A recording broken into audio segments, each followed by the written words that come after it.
I'm going to critique this architectural mansion in Park City, Utah. So if you decide to buy, design, or build a mansion yourself, you won't make the same mistakes. Let's get the show started.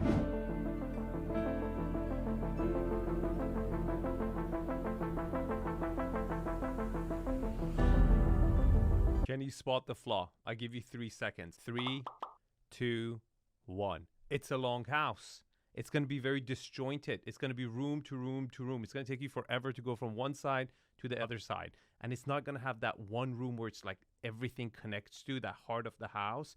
You can just tell that just from the roof line without even seeing the inside of the property. Today we're touring this incredible contemporary estate designed by the world-renowned designer 𝗬𝗚 Cunningham. Okay, I mean, we have contemporary and then we have architectural. And this is like architectural at another level. It's so architectural, it looks like the screen froze and it's lagging, you know, like, come on, man. What are you doing? This is over the top. This is going to be a fun episode. House is located in the exclusive gated community of Promontory. We have this long private driveway bringing us to the estate. Okay, this is great. The difference between luxury and ultra luxury is that private driveway. I mean, among other things, but this is what kind of sets the property apart, creates that anticipation. So far, so good. Now, on my left-hand side, we have a water feature that is currently buried under snow. And coming right here, we have this bridge that protects these 2 car garages that we have on each side. This section also works as a carport, and the same driveway turns around. That way you can pull in and pull out of the property very easily.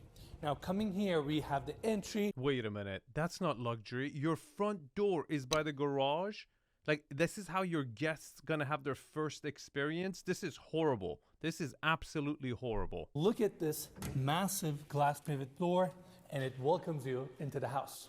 Now, this 2-story entry is stunning. There's nothing stunning about this. Are you kidding me? This whole architectural element, the private driveway, all this anticipation. People have heard stories about this property. They come in and this is the first thing they see. No wow factor. This is horrible. I bet you like the agent who's actually showing this house is like, just wait till we go upstairs. Like, sorry, you lost me and you lost the buyer.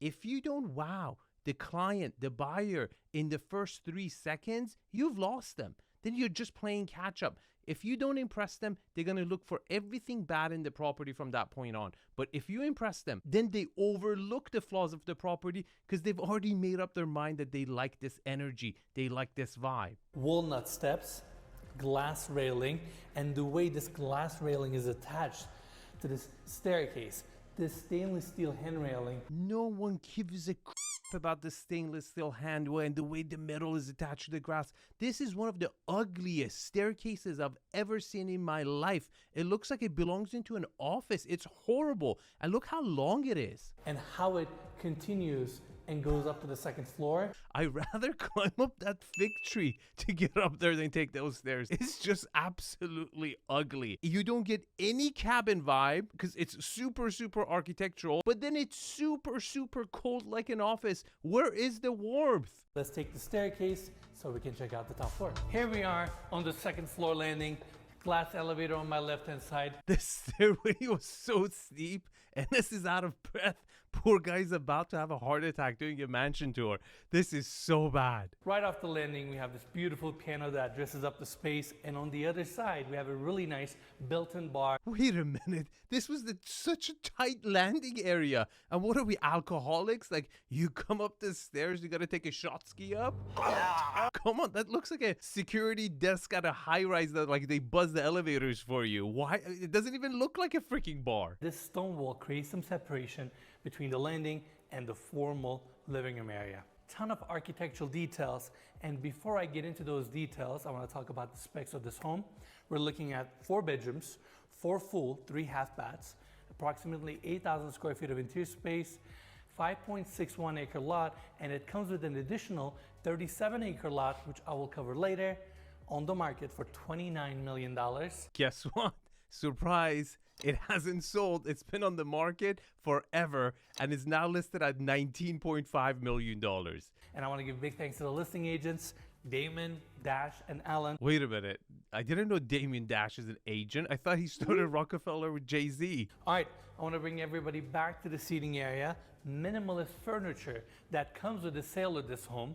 Right in the center, we have these gorgeous coffee tables. Dude, there's so many freaking angles going on here. It's too much. It's just too much. Like, I feel like they're popping out my old TI-83 and doing some geometry over here. This is dangerous. I mean, my wife would freak the hell out if the kids would hit one of these sharp edges. It doesn't seem like a family-friendly house. This is where we have the floating fireplace. Goes really well with the architectural lines of this home. And here's an interesting fact, Mikey. I'm pretty sure you don't know this as well. The stone on this wall is called serpentine verde. In fact, all the stones throughout the house are the same stone, but they're all finished in different ways, meaning on the floors, they are brushed, so they have a little bit of a texture to it. On the walls, they are cleave-faced, so they have more of this organic kind of a rock look. And on the countertops or around the fireplaces, they have a polished finish, so they look a little bit more smooth and reflective. This is so bad. I feel like a doctor is driving his car and sees an accident, pulls over, and doesn't check insurance, just helps out. This seller really, really needs some help because they've overused the stone to the max. Look, I like the finish on the wall. The rest of them are just horrible. You gotta know where you're located at. You're in a winter resort. That's when people go to Park City.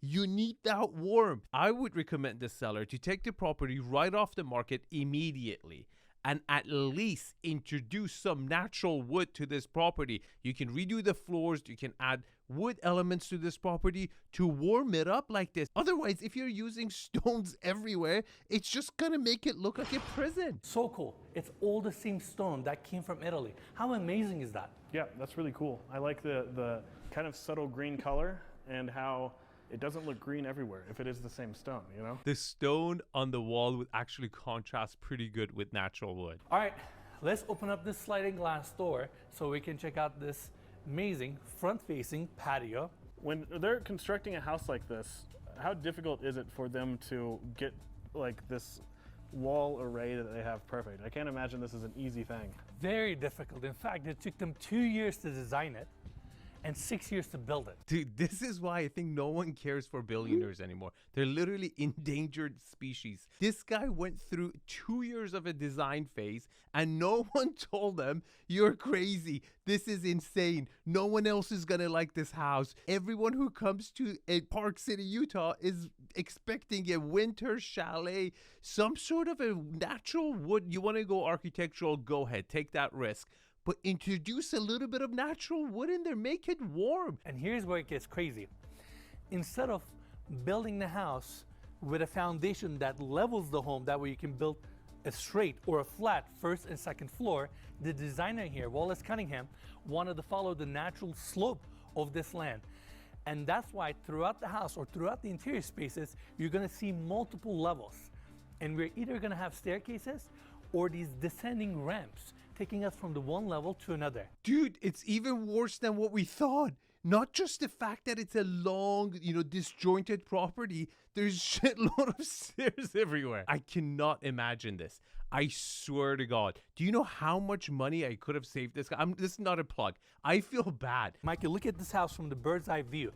Each one of the roofs stacks on top of each other, continuously drawing this beautiful S shape. You see, this is exactly what's wrong with architects. Let me explain. First of all, the whole design looks like a reptile's tail, like you put your finger on the tip of the tail and the lizard just took off and the tail is left. This is when you don't have oversight over a super creative architect and you don't have someone in your team looking at resale value for the property, right? You're building it, you think it's good, you're super, super wealthy, and no one is willing to tell you you're crazy for wasting your money like this. And you only get pissed off when you find out no one else likes it when you try to sell it. I hope I made sense because this is a very important aspect of this home. No, Enes, you made very clear sense. This house is horrible. It has so many flaws. I'm impressed. You said the house was built in 2012. We've seen some very architectural homes that are built recently, and it takes them a few years to settle. And I feel like they might settle and some problem areas could open up. Zero. Yeah, there's nothing wrong with this house that we found. I don't think NS has done an inspection on this property. I highly recommend inspecting this property, geo everything. The fact that Park City, you know, the temperature fluctuates so much, a lot could go wrong that you can't even see. I haven't seen a single crack. Exactly. And this is the second property that we're touring that Wallace Cunningham designed. We toured another property. Oh my God, this one is falling off the cliff. I gotta make a review for this one too. Subscribe to the channel if you haven't. All right, let's go back inside, back to the formal living room area. Great volume. The volume of this space is nothing crazy to justify a $29 million price point for, you know, Park City, Utah. There are plenty of amazing top-notch properties in Park City, Utah. By the way, you have 2 sitting areas right next to each other that no one ever asked for. It just doesn't justify the price. How many people can fit here, you know, when you're having that Christmas party? Plus, they told us it's a 4-bedroom house. Like, what are they thinking? And we have another seating area on this side, 4 single chairs, this organic coffee table. You see, this would have been a good place to put a bar instead of setting 2 seating arrangements right next to each other. But they decided to, no, we're going to put the bar right by the stairway so people can take shots when they walk in. These walls open up towards these views. That way, as you're sitting down here talking to your friends, your eyes are drawn towards these breathtaking views. Okay, one of the advantages, or maybe the only advantage of having a long, narrow house is that you can get double exposure windows on each side of many of the rooms. But the problem is we're in Park City, Utah. Like, you got to think about what you're building in what location and what happens during that location. In wintertime, it snows and the reflection of the light is so much that you don't need this many windows. If you pay attention to Ennis's eye, he's squinting in a lot of the frames. Let me open up these sliding glass doors. I don't want to spoil the patio yet, but look at these breathtaking views. I mean, this is insane. It's not. I give this view a 4 or a 5. I'll tell you guys why later. And now let's talk about the formal dining area. This is a beautiful space that faces the views on each side. Love the volume here, ton of natural light coming in. Okay, not bad. You know, again, very disjointed room to room, but not a bad place to have a dining room. Stacked stone, those beams. Look at that corner right there. You have, let's see, 4 different clear story windows. Do you know what a nightmare it would be to clean these windows? Good luck. If one of them cracks for a reason, good luck, you know, fabricating that piece again. And like we said, this house is like solid as a rock, you know? Without a doubt. All right, follow me this way. This is where the kitchen starts.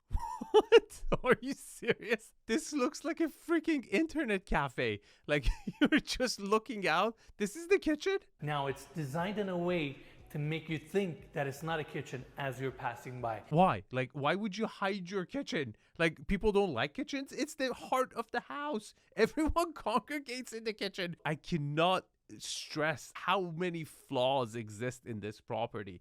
It's insanely problematic on so many different levels. It's just another room, but if you look closely, all the cabinetry, some of the appliances are behind these doors. You know why? Because it's really fun. Like, kids, it's time to find the kitchen time.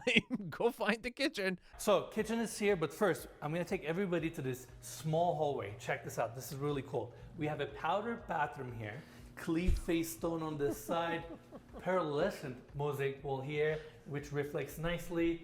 Then you have this massive frosted picture window facing the patio, really unique vanity. Glass sink? Are you serious? What are we, 1980s? This is horrible. First of all, it's really small for, you know, caliber of a property on a promontory with 37 acres overlooking the whole mountain range. This is the powder room? This is where your guests have to squeeze in like between 2 rocks to, you know, do their business? Look at the hardware on this glass door. Beautiful handle. Then this floor mount pivoting hardware. You know how you're like at work in the building, you want to kill some time, you go to the office bathroom and sit there and get on your phone? This reminds me of the toilets at like office buildings. It's so bad. And above we have another gorgeous assembly that looks so cool. It's just a powder bathroom, you know? Exactly what you would want at your winter residence. So now, kitchen, check this out. Paneled fridge, freezer. They have few refrigerator drawers here. Again, polished countertops. I talked about the minimalist lines. Dude, I think the person who commission, design, build this property had never gone to winter residence where like people ski. This is like the heart of the house. This is like when multiple families you invited over come together to cook dinner together, where the kids are playing. This is like a bachelor apartment. Where's the stove? Right there. Oh, okay. Induction cooktop, Mikey. Two of them with a pop-up vent. This looks like a DJ setup, you know?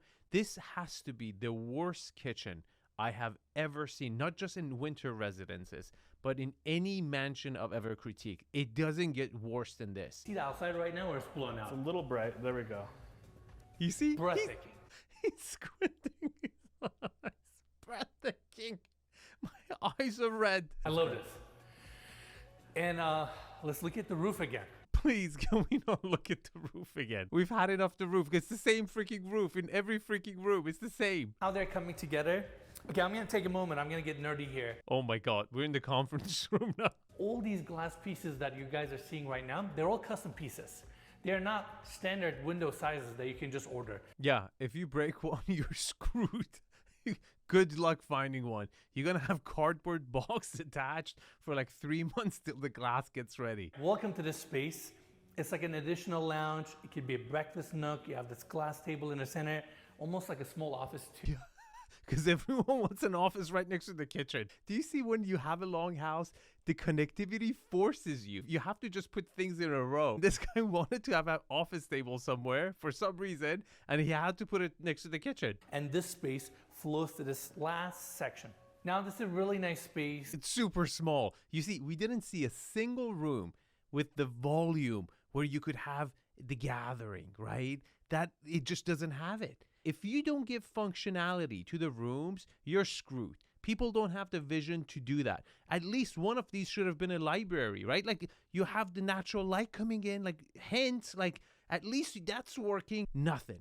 Same room, 3 rooms on the same floor that do exactly the same thing. It's a cozy room. You have the TV around the corner. Just a perfect place for you to, I don't know, drink your coffee, read a book. It's one of my favorite spaces in the house, actually. It would be a great office if you could put some doors in here. Dude, the whole house looks like an office. Mikey, what are you saying, bro? Now, let's go outside, check out that amazing patio and these breathtaking views. This entire section has underfloor heating. That way you can melt the snow and be able to utilize the space year round. Yeah, and it's gonna get wet and you can easily slip down all these stairs because it's elevator. Remember, the house is on a slope. I don't know what to say. I mean, this is so not child friendly. Snow is melting, weather is amazing, and there you go. Snow can drop from the roof as well, so you gotta watch out. Can you imagine icicles like dropping on kids while they're playing? Did not think that through, right? You should have some sort of a drainage change so you won't form icicles. I don't see any of that. And you have so many roof lines. This is like purely dangerous. And right here, we have the outdoor kitchen. Yeah, it looks like somebody was trying to burn down the house. All right, let's continue this way. Right in front of us, we have the main section of the patio. Look, this is the main section of the patio. And if you consider like summer times, right? Spring, when there is no snow and you want to still use your property, where are the kids going to play? Like, you don't even have a place where the kids can play. There's just stairs everywhere. It's just a patio that I don't think anyone would use in winter or summertime. And I want to talk about one more thing. Owning a property like this, I feel like you own 2 different homes, because during summer, this house and the scenery here. What is this? This doesn't even look good in spring and summer. There's so many other places in the United States where it looks much, much better. Like my favorite place in the States, Telluride. It's absolutely stunning. Like the whole valley, the way it opens up, lush forest, greenery. It's way more beautiful than Park City. So down below is a reservoir, and it's frozen right now. And we've been told that people go ice fishing there. Okay, if I would give Zermatt Matterhorn view a 10, I would give this a 5, maybe a 6, because it is panoramic. It is a promontory. You'll have 360 views, which is really cool. But you don't have a focal point. There's not one mountain that stands out, right? And that reservoir is just way too far out to make an impact. Now let's go back inside so we can check out that amazing primary bedroom suite. So the primary bedroom wing starts here. Not so quick, NS. Did you catch that? Did you notice that? The primary suite is on the other side of the property next to the formal living space, which is not a good place to put a primary suite. But also, can you imagine walking from all the way that side of the property to this side of the property to go to your primary suite? But it's actually even worse than that, because this property has a lot of steps, but not at the right places. There's only one staircase that takes this really long house down to the lower level. And that's another major negative, because connectivity is bad, both horizontally and vertically. We have this opening taking us to this landing, walnut cabinetry, all vein match, and this is a powder bathroom. So it's a bit of a bold move. A bold move? I'll call it a shitty move. Are you serious? You put a powder room where it doesn't have ventilation, but if someone uses it, not just the fact that it's next to the formal living space, it's right next to the powder room where your guests would be using. And guess what? If they do a number 2, you're gonna smell that in your primary suite. This is so bad. It tells me that there wasn't done proper planning when the layout was being designed. And you come in, and the details here. First off, look at the ceiling heights. It's insane. It's gotta be, what, like 20, 22 foot? Dude, this looks like 𝗕𝗵𝗃𝗃𝗃𝗃's cell in New York. Why is this powder room so small? You can barely open your elbows to even wash your hands. Cleave-faced on this side. Look at this vanity. This round design with this stainless steel side shelf, corner mirror, frost glass on the other side to bring as much natural light to the space as possible. Dude, I'm sorry. I think 𝗕𝗵𝗃's cell is bigger than this. 𝗕𝗵𝗃 would be calling me like, dude, my conditions are way better than you think. You have a Venetian plaster wall here reflecting the light throughout the space. It's insane. Yeah, right next to the primary suite. And welcome to the primary bedroom. Dude, you don't need a tanning bed. Like, this property will tan you. It's so lit. You get light coming from everywhere. And in wintertime, that like reflection off the snow, you know, you're gonna need like SPF 500. They should have like a jar by the door as you walk in that like protects your skin. You're gonna age in this property. Right in the center, we have this floating fireplace. We've seen a lot of these so far. It really fits the room and just cozies up the space, you know? Yeah, and because it's open, I feel like it doesn't enclose the room at all or make it feel smaller. Without a doubt. And you have a seating area. Another conference room in your primary bedroom. Oh my God, this is so bad. Then, of course, primary bedroom gets its own balcony, fire pit in the center, and these amazing views. Now, ready? Look at this pocket door that tucks into the wall and opens up to the secondary seating area for the primary bedroom. Okay, this is my favorite area in the whole house so far. And do you know why? See, when you get the proportions of stone and natural wood, and they put a huge white rug to cover that freaking overload of stone, that's the right palette. I mean, it's really, really hard to save this property, and you don't have much options because architecturally, it's not like you can really change it. It is what it is, right? I think the only way you can neutralize it a little bit is by making it warmer and adding natural wood to the floors that matches the stone, and maybe putting some design elements like natural wood on the walls to kind of cover the stone where you can, right? To kind of take away this super, super prison vibe. TV on the other side with some speakers. Do you remember that space? I assume that is the wall that you said was open. Yeah, this is where the powder room is. So if someone is doing a number 2 while you're playing your instruments, you can find a little inspiration. All right, that's it for the bedroom. 2 hallways bringing us to the primary bathroom. We're gonna take this one first.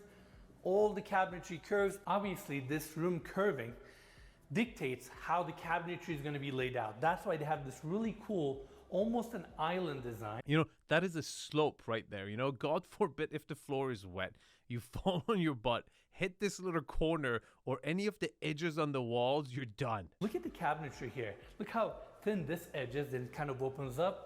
Entire closet here is all vein matched, and I really appreciate that they kept the closet low enough so natural light can travel through the space. Dude, this property doesn't have a natural light problem. I think we've already established that. Welcome to the bathroom. This vanity setup here is so cool. It's mirrored on the other side, meaning the setup you have here, you have it on the other side as well. We have glass walls here, right? And then you have this massive picture window. Instead of putting the rain head, handles, and shower fixtures on this wall, they decided to have this floor mount brush nickel shower head which is also a rain head. That's a horrible idea. There's a reason we put shower heads in the walls. First of all, if you touch it while you're taking a shower, it's a hot water in there, it's going to burn your skin. Second, it's going to get hit one way or another over, 5-10 years. It's going to get wobbly. I don't care how straight or hard they've made it. It's eventually going to wobble and be loose, and then, a pipe burst, you're screwed. It's not a good idea at all. Japanese soaking tub, it's built into the ground. You have these jets. The back sides are at an angle. That way when you're sitting down, it feels very comfortable. And instead of coming up with a bulky railing design to help you get in and out, they place these. That just looks wrong. I'm sorry, but there's something innately wrong with having two rods sticking out of the floor like that. The wrong place. Might work somewhere else, but I don't think it's a good idea. You just built them into the ground. They're so strong. It's insane. I was like, somebody's gonna bend this. No, like they're in there. Ennis, please don't touch it. Let it go. Your second or the other side of your vanity, polished countertops. And check this out. When Wallace designed this house, I wish I was there. I really wish I was there. He's not a horrible architect, but this is exactly what happens when you just let them loose, right? You gotta have someone overlooking your architect. Small bar here for the primary bedroom, microwave, fridge, few cabinets, and coming here back to the primary bedroom. Full circle. That was not a circle. And that was a straight zigzag line, okay? That was not a circle. If it was a circle, it would have been better probably. But it was not a circle. It's a lot of traveling back and forth. We're done with this side of the home. And now let's go downstairs so we can check out the rest of the bedrooms. Now let's go check out the lower level. 2 bedrooms. We have a screening room there that we'll check out in a bit. But first, I gotta talk about this really cool detail. Now, on face value, this may look like another pocket door, but it's not. It's actually a curved pocket door, and they measured the width of this door just right enough that even though it's curved, it can still tuck in very easily. How nice is that? Dude, Elon Musk is freaking landing ginormous rockets the size of Eiffel Tower on chopsticks. We're supposed to be impressed by this? Are you serious? I'm sorry. I'm sorry. Mudroom. That door opens up to the 2-car garage that's on this wing. Then we have this hallway taking us to the laundry room with a sink, some cabinetry, and at the end, they also have a powder bathroom. These powder bathrooms are just so bad. And they just kept repeating them. Now, let's bring everybody to this side. We're gonna start our tour on this level with the first bedroom. It's drenched with natural light right now. It's so bright here, is that I want to put my sunglasses on. I told you guys. I told you. He's been fighting this whole episode. He's squinting his eyes in every scene. Now he's like, I've had this. This is too long. I need to put my sunglasses on. Again, Ennis has said this a few times. This is our 3rd day here. And we actually shot Ennis's part yesterday. You can't see Mikey, but he actually looks Persian like me. He's got olive skin right now. We have the walk-in closet here, and this door opens up to the bathroom. Pretty much the same finishes, walnut cabinetry, 2 stainless steel sinks, and I feel like we've been seeing more of these countertop or ceiling mount floating mirrors. Yeah. They're really popular, and these mirrors just go really well with the design elements and kind of like the futuristic lines of this home. Yeah, I remember the first time we saw a floating mirror. I was like, that's really interesting. Oh, I have a critique video on this one. Subscribe to the channel. Let's go back to the hallway so we can continue our tour. The room next door is the screening room. Again, Venetian plaster walls. This space is super cool. Dude, this is not a screening room. This is a nail salon. My wife is taking me to places like this. It looks just like this. Steps take you down to this section, which is a small gym. Okay, this is not the type of cherry color wood that you're supposed to do the floors with. You want a lighter matte finish that matches the texture of the stone, not cherry Brazilian cherry color shiny like this. That's not the right contrast. You got to bring 10 different samples, put them next to each other, and try to find the right match. Okay, back to the hallway. Now this hallway tapers off to this section, and instead of using staircases or steps to take us to the other side of the home, the designer here put this ramp that gently descend. Yeah, if you want to cheap it out for today, the kids could slid off over here instead of going on the snows. This is perfect. And takes us to the other side where we have the remaining 2 bedrooms. We're gonna start our tour with this one. Again, Venetian plaster walls. Okay, you see, the back wall is white. There's a little bit of stone partition with the glass. Do you see what I'm saying? Like, that stone could actually look decent. Personally, I think it's a beautiful stone, and the texture is actually really cool. And the pieces, the dimensions of the stone is really cool, but they just overdid it. TV chairs. I love it.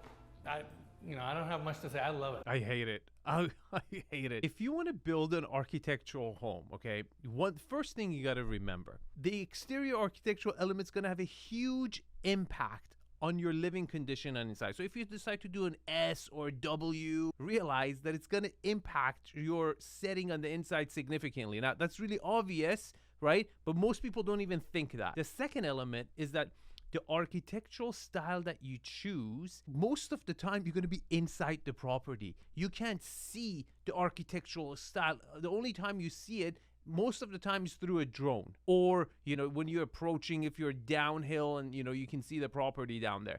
Those are the only times. So if you're taking that decision to go with a crazy architectural shape, you really have to consider, how often am I going to see this shape to enjoy it? This door opens up to the last bedroom. This is the junior primary bedroom. Oh my God, this is the sharpest piece of, can you imagine your kid running into this? Now, let's go check out the bedroom itself.